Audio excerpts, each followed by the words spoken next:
महाराष्ट्र शासनाने ई चलन प्रणाली सुरू केलेली आहे। जाईल त्या नाक्यावर वाहतूक पोलीस नाहक वाहनावर मोठमोठ्या रकमेची ऑनलाईन दंडाची आकारणी करतात।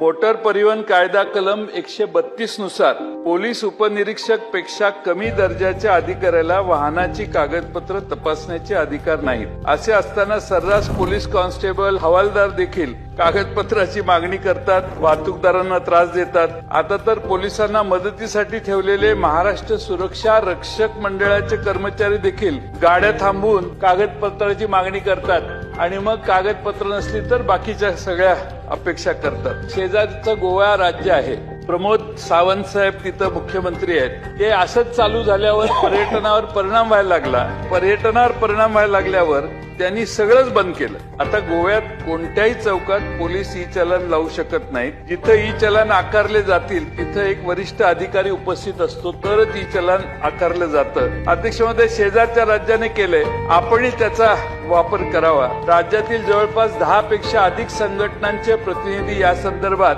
आझाद मैदानाला 19 जून 2025 पासून धरणे आंदोलनाला बसलेले होते। तसेच 1 जुलै 25 पासून मध्यरात्री पासून बेमुदत चक्का जाम आंदोलन सुरू केले। आता आंदोलन तात्पुरतं मागे घेतलंय। अध्यक्ष महोदय, खरंच त्या वाहतूकदारांना जाच आहे। मला खात्री आहे तरुण होतकरू आणि स्मार्ट गृह राज्यमंत्री सगळ्या राज्यातले ई चलन रस्त्यावर गाड्या थांबवून ट्रक आणि बाकीच्या यांना दंड करण्याचा उद्योग थांबवतील असा मला विश्वास आहे।